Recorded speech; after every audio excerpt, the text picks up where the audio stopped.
So guys, welcome naman sa ating panibagong video guys, no. So ngayon ay wala tayong magawa sa buhay. So ngayon ay kakalikot na naman tayo dahil yung heater natin ay nasira na naman. So ngayon kakalikotin na naman natin. So ito guys, oh. So yun na guys, panoorin nyo yung ating video. Let's go.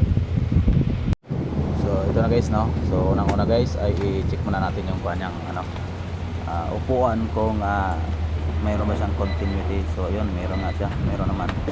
Then titis ulit natin yung kanya, paupuin natin siya, then check natin yung switch. So wala talaga siyang continuity.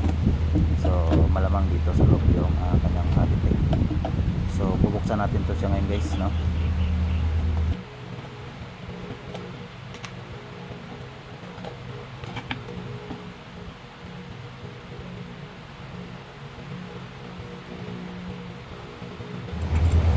So ngayon ay ititest natin yung kanyang heating elements kung mayroon ba siyang continuity. So yun, mayroon naman siyang continuity. So meaning okay yung ating heating element. So proceed tayo sa next step.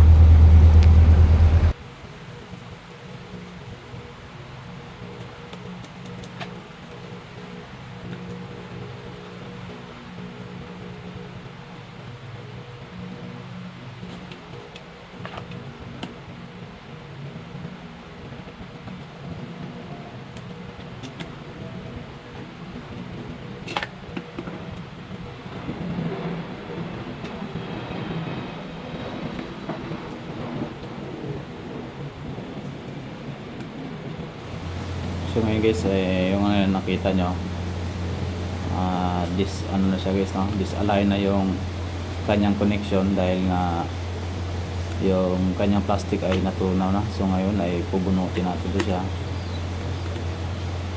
So ang mangyayari nito guys, hindi na useless na yung ating switch. So gagawin natin ito ay i-re-recta na natin to siya. Hindi na natin to siya padaanin ng kanyang switch para gumana to siya.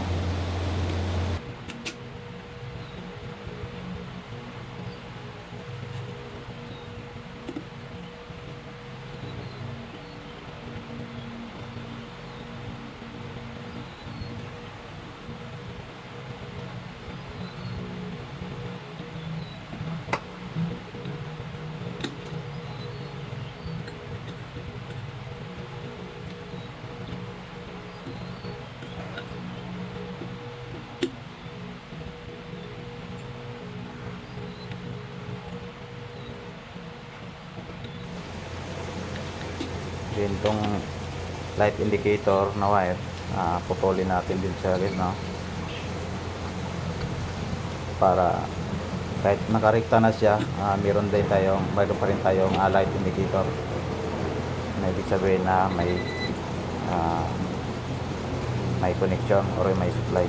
So ngayon iipit natin siya dyan, then isalpak natin doon sa pinaka terminal ng kanyang heating elements.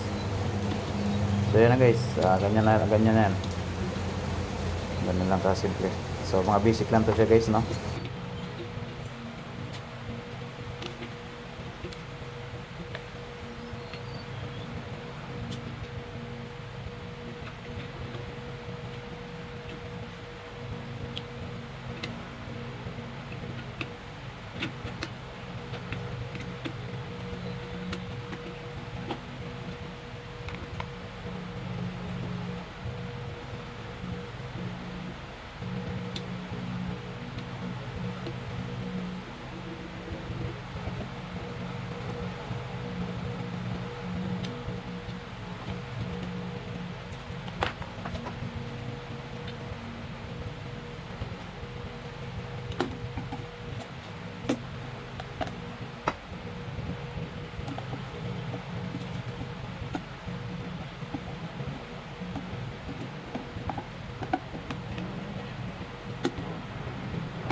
success yung ating Kaligid guys, no.